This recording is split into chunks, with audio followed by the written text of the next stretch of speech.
Heyo Space Bees, I'm Rakku and we are back once again with another video related to the show Hazbin Hotel. I mentioned this in the last video I did, which was ranking my personal connection to the core cast of the show. If you want to see what the show's about and kind of my history with it, I would recommend checking out that first video because this is really more of a continuation of the discussion. In this video, we are going to be ranking all of the songs that have shown up in Season 1 of Hazbin Hotel. And this tier list comes to us from Elconbo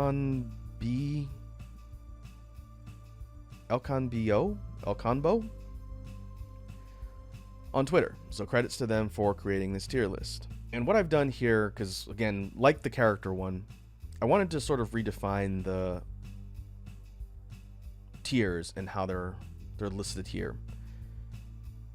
Unlike the last one where I rated kind of personal connection to characters, this is what I feel as far as the attachment and quality of the song. I'm just defining it in a bit more specific terms as opposed to just letter grades. Normally it'd be S at the top and D or F at the bottom, but as a person who really likes music, I'm kind of ranking this based on how invested I am in the song, if that makes sense. So our top rated track here, or track rating, would be Karaoke Time. And what I mean by that is, when this song comes on, I am singing it. And the level of catchiness and the construction, everything in the song is basically top tier, and I'm not ever gonna skip it or turn it off. And so if the song's got me singing, then it goes here at the top. Next up, we got Absolute Banger. Super solid, one of the best of the best. Might not drop what I'm doing to sing it, but still, upper tier. Solid bop. Good song, catchy, more than catchy. One that I would gravitate to and put near the top of the list if I was putting a queue together for the tracks. And again, we have just Season 1 right now. This is definitely going to be something I have to do after Season 2 comes out in a year or whenever, because the whole structure of what I think are the best songs is going to change when there's more of them. Next up, we have Catchy. All of the tracks and songs in Hazbin Hotel I think are very good, which is difficult to rank, but if a song is good, wouldn't be my first choice, but again, has some catchy things to it, it's gonna go here. And at the bottom, songs that wouldn't be my first choice to listen to, but are still pretty good, we're gonna put it decent tier. So maybe one that I don't come back to often, but again, I don't think any of the songs are bad, so this is kind of like just trying to rate a bunch of really good things from super good to still good. And I know people will probably think that's a bit of a kind of centrist way to rank things, but the reality is I don't dislike any songs that are in Season 1. Season 2 might come around and have songs I really don't like, in which we will redefine the tier list and put lower tiers and do that accordingly.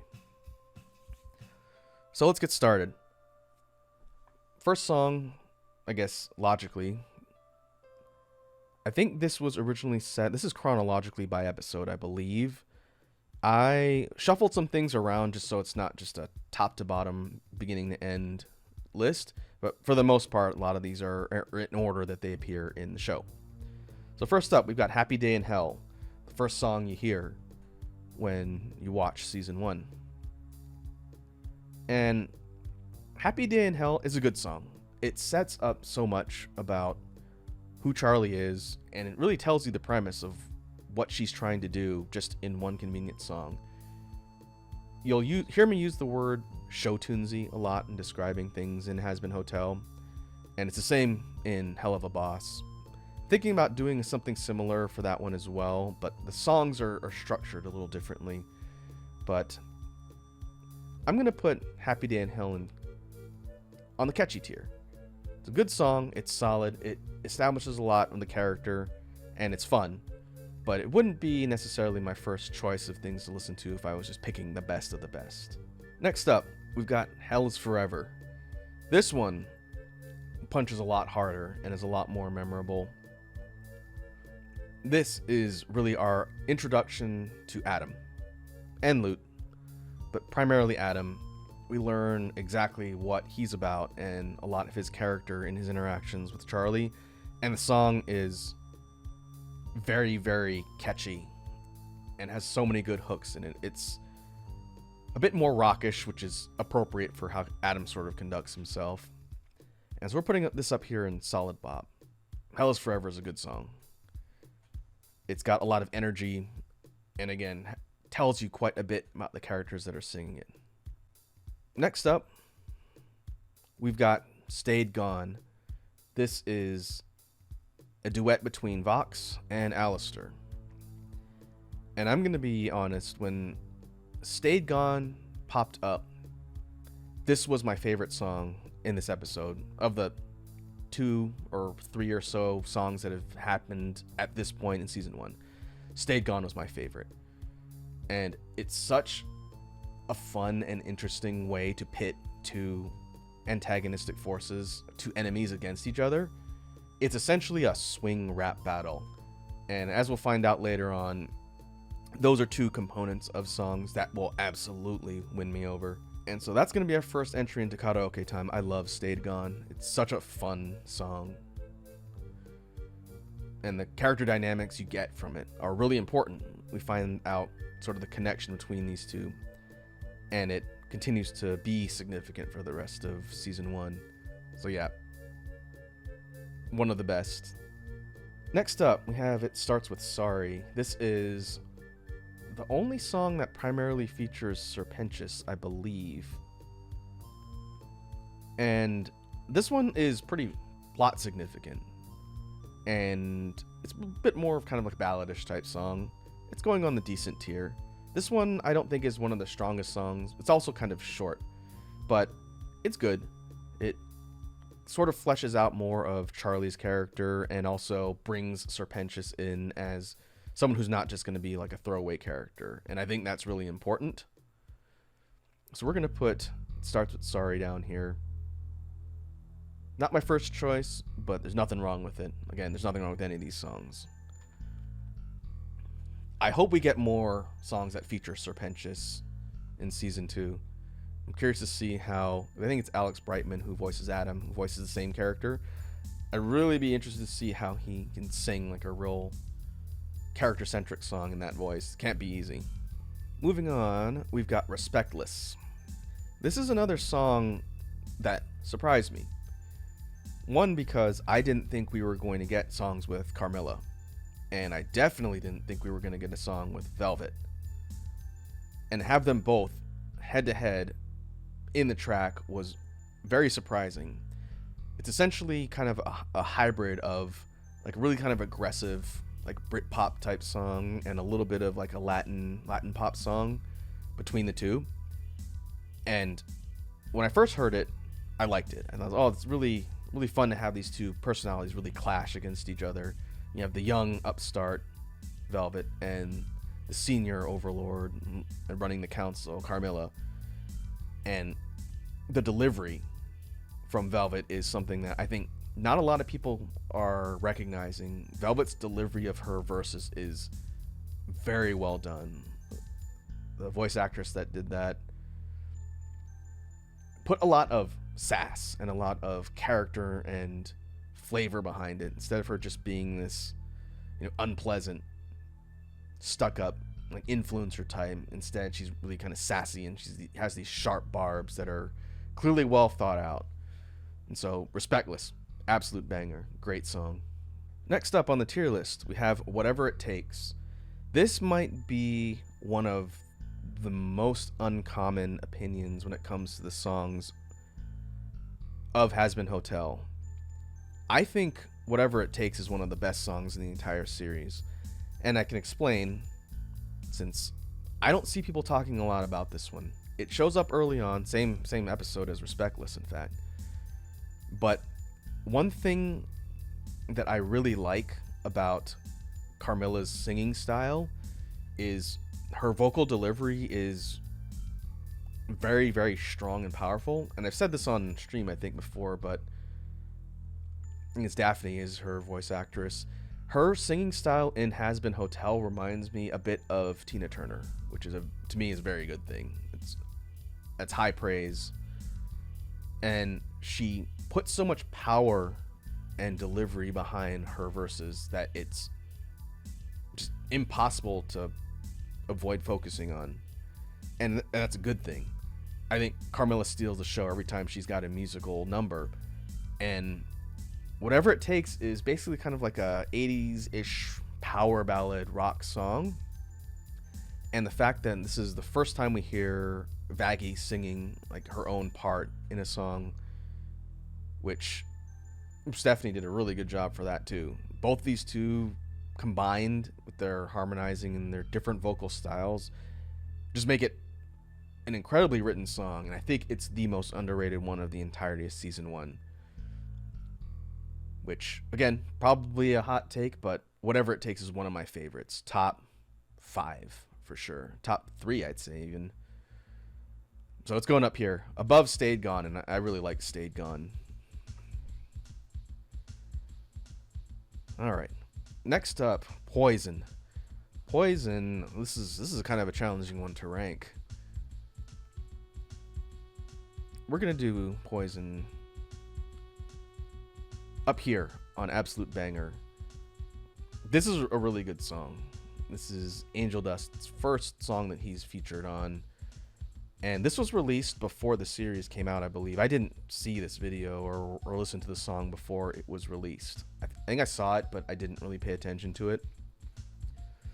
But it is a very catchy and well-written song, kind of like a synthy pop song. The problem with Poison, in quotes, is that it is a very dark and very difficult listen once you know the context behind it. And that's a good thing for the song itself, because it gives it significance. It's not just this pop song about someone who may or may not be in a difficult relationship. It's got kind of like a wink, teasy sort of energy until you see it in the episode. When you see Poison, especially with the actual video, not just listening to the audio, when you see how it's paired and then you learn about the terrible situation Angel is in, it adds such a significant emotional gut punch to the song that makes it tougher to listen to. And I don't think that makes the song less of a quality product. In fact, I think it makes it a much more complex and nuanced song as a result. On its own, without the context, it's a solid, catchy tune. But knowing the actual significance makes it 10 times more impactful. And Blake Roman's delivery of the vocal lines, and especially the last verse with the voice break, is, again, it gives you that punch. And that's why I can't put Poison at the very top, because it's a great song, but it hurts to listen to. And that's the only one on the entire list that has that sort of effect. So it's very well executed. It's this duality of what sounds like a, again, upbeat, catchy pop song, but then it's surrounded by actual context for the story, which makes it a lot more dark and a lot more impactful. And so that duality, it's a pros and cons. I know other people have said that they really like Poison, but it's tough to listen to. I agree. And so it's going to be probably, I don't know if anything is going to top Poison on the Absolute Banger tier list. We'll see. We'll see how it goes. But yeah, really, really effective songwriting and storytelling. Next up, we have Loser Baby. This is a duet between Angel and Husk. This one comes at the end of an episode full of ups and downs, mostly downs. This is the same episode as Poison, a little bit later towards the end. After learning about how terrible it is for Angel being stuck working for Val. This one is basically the healing moment, which I've seen a lot of people describe. I think it's pretty accurate. But Loser Baby, without any exaggeration, is my favorite song in the entirety of season 1 of Hazbin Hotel. And I think it's because I really like the message. The delivery and overall writing of the song is fantastic. Blake and Keith do a great job playing off each other. We don't see Husk sing before this. And we don't really, again, understand much about him. And this was the episode that changed my opinion on Husk.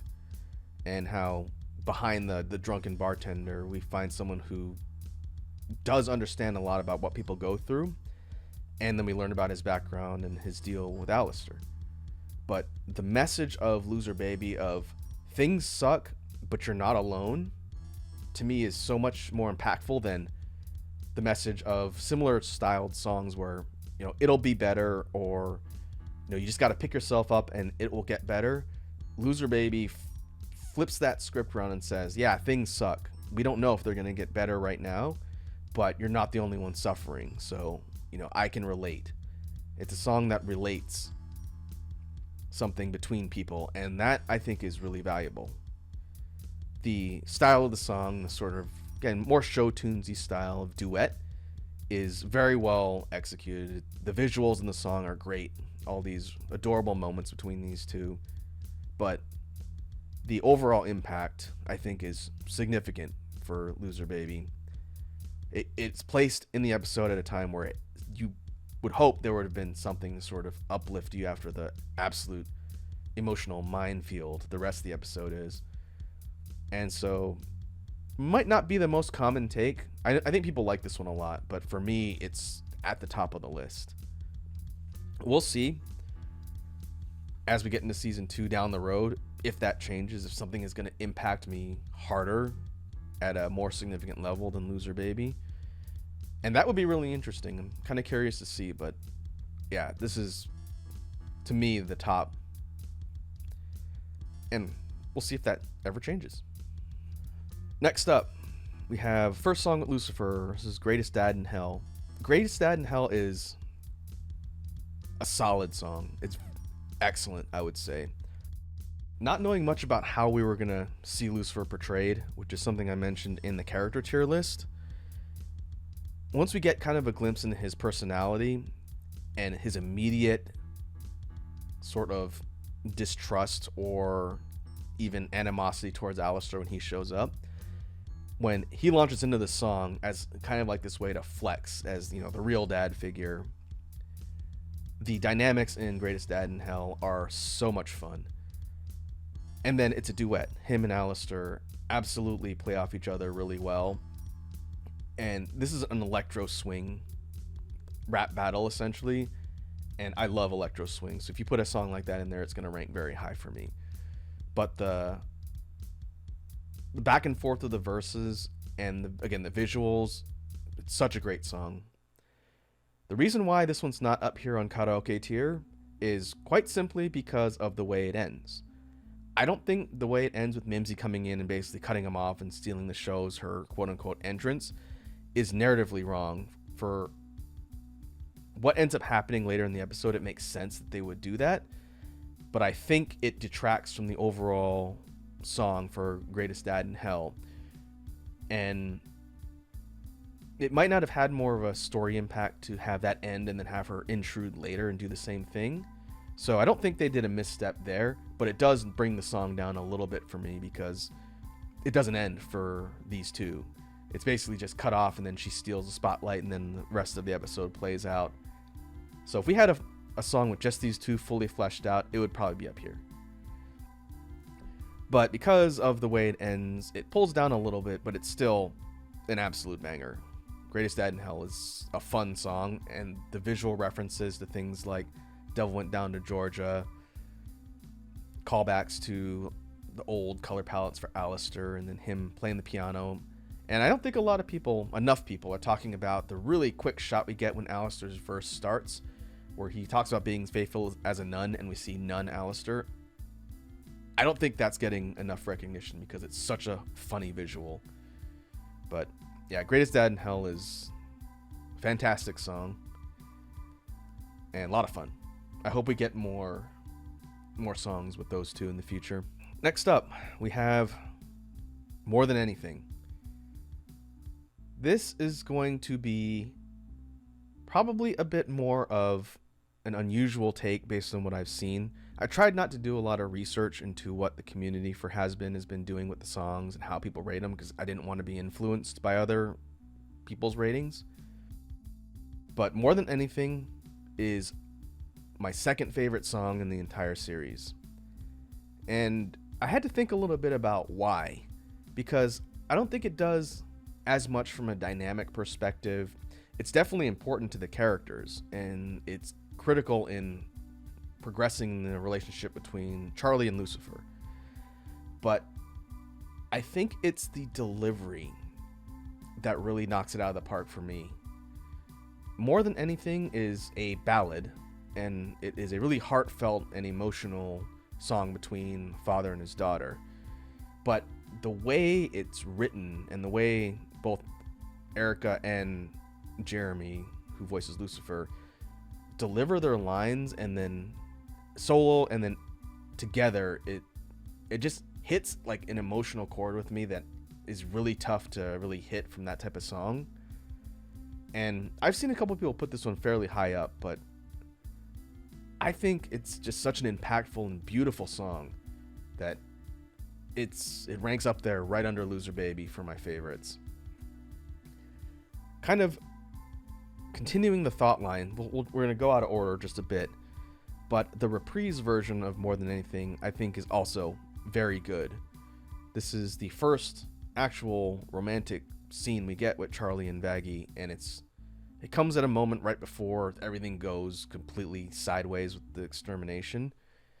And it's a really beautiful short rendition of the original, but obviously it's a romantic song instead of like a family relationship song. The reason why I don't put the reprise version of More Than Anything on the same tier is simply because it's shorter. Maybe it didn't need to be a longer song to be as impactful as it was, but I think if Hazbin Hotel was less constrained by its runtime in general, we could have gotten a full song duet with these two, and if that was the case, it would put it tied for the second spot. And so I don't think it brings the song down in any manner, but just the fact that it's shorter puts it a little bit lower to me. But the original, More Than Anything, is one of my favorite songs, and I can't help but sing it every time it comes on. So we'll see how much of a hot take that is. Next up, we've got Welcome to Heaven. This song surprised me a little bit. I didn't think we were going to get sort of the theme of heaven when they go up there, but I guess it makes sense. I'm going to put Welcome to Heaven on decent tier. It's not a bad song by any means, but it's a little bit generic. It's meant to be sort of this intro. It sets the stage for heaven, which is why you have St. Peter talking about how great everything is and it's perfect. I think the reason why I rate this one a bit lower is just because it doesn't have much impact. It's a mood setter, sets the stage, but it doesn't really further any character relationships. It's not significant for any of the characters. It's just kind of like the theme of heaven. And there's nothing wrong with that, but compared to some of these other ones which hit super hard, that's why I'm putting Welcome to Heaven further down. Next up, we've got You Didn't Know. This is another one that surprised me a little bit. I knew we would probably get a Charlie song in heaven. I didn't think we would get a multi-character, multi-phase, big, again, show tunesy style song when the trial is happening. You Didn't Know is one of the best songs in the series, hands down. I'm going to put it above Greatest Dad in Hell because this one has much more of an impact. But the involvement of a good portion of the cast and each member just delivers their parts so incredibly well. You have Charlie fighting her uphill battle, trying to convince Sarah that Angel is a soul that's going to be redeemed. You have Vaggie trying to reel her in because she knows, having come from heaven, which hadn't been revealed to the end of the song, how dangerous it could be. You have Adam and Luke jumping in to basically try and refute everything that Charlie is saying. Emily realizes what's going on and jumps in to back Charlie. And it's such an interesting progression of moods with the different characters coming in for their parts and then other characters jumping in. And then the whole thing ends with the big dramatic reveal of Vaggie being an angel. And so the song itself has a lot of impact. The characters themselves deliver their lines very well, and the whole thing just hits like a sledgehammer. It's a phenomenal song and such a great mood setter for what's going to come in episodes 7 and 8. This is 6, I believe. Yeah, you didn't know. Great song. Very powerful. Next up, we have... It's not really a duet because Vaggie doesn't sing. So this is Carmilla's song. This is Out for Love. And like I mentioned before with Whatever It Takes, I love Carmilla's songs that she has. Technically, she's part of 3 of them. She's got a couple verses in Respectless. She is half of the song of Whatever It Takes. And Out for Love is pretty much all her, but the video itself, the scene, is her and Vaggie. Out for Love is fantastic. It's really, really good. The sort of upbeat, kind of Latin pop elements are really memorable, and it gives strong Steven Universe song vibes. Respectless did to some extent as well, but I really like the way Out for Love is constructed, and the choice to have a multi-syllable part of the chorus when she's singing the word love, and basically she's stretching it out over several syllables and several notes. That's not something that's easy to pull off because it can sound really weird to have one word stretched out and then accented multiple times in a chorus. But I think it works pretty well, and the message of the song is really cool. Basically, find your reason to fight. Find the reason for your conviction, because revenge isn't strong enough. Fight to protect somebody. And I really like that. So Out for Love is going up here on the absolute banger tier. It rates pretty high, and I get the feeling I'm gonna like every song that Carmilla's a part of. She just has the delivery and steals the show. Next up, we have another one of the late season songs. This is Ready for This. This one is good. I struggled a little bit on where to put this one because I think it grew on me more. When I first heard it, it would have probably gone down here on Catchy. But as I listened to it a bit more and spent some time looking at not only the content of the song, but the way it's written and the way the melodies are written, it grew on me a lot more and kind of rose in my opinion. I don't think I could put it on absolute banger because it wouldn't be my first choice of songs, but it's definitely very good. It's, again, one of the more show tunesy of songs, but I like how the song plays with different parts of the melodies and brings it back and then adds more of like a full cast singing. If it was a Broadway musical, you would have like 50 people on stage singing this song with Charlie at the lead. You also get Rosie and Alistair singing too. It's just a very big production, and we'll go get to big productions in the last one. But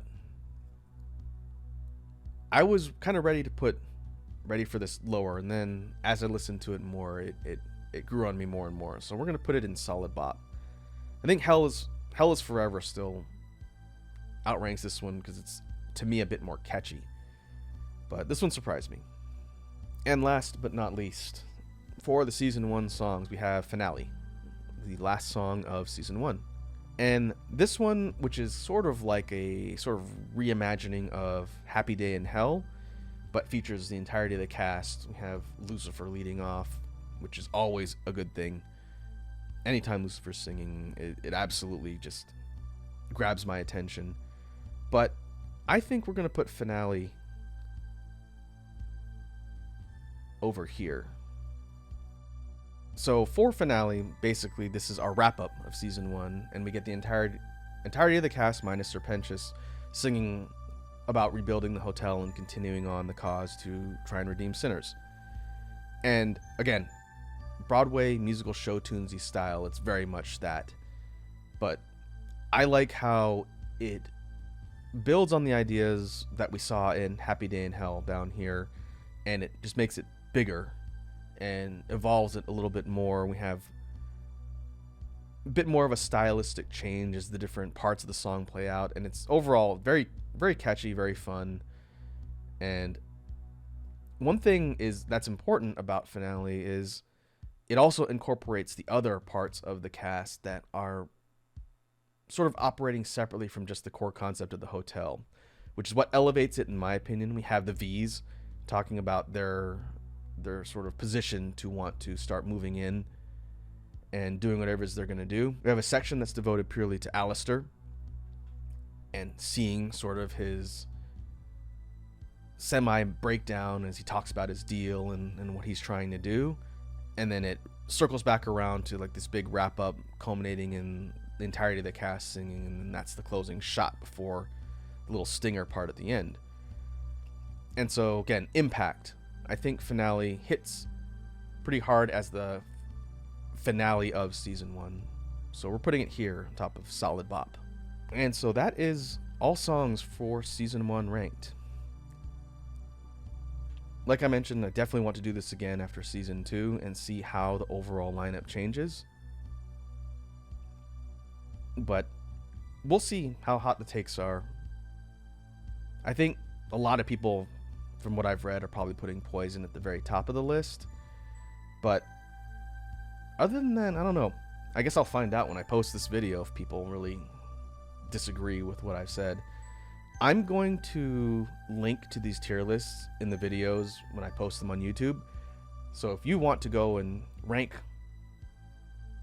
both the characters of the songs and use the tier list that I've used here, then you can do that, and I encourage you to send them to me on Twitter, because I'd love to see people's different opinions and what they think about stuff. It's always a good discussion. Well, with that being said, we will wrap this one up. I know I've been talking for a while.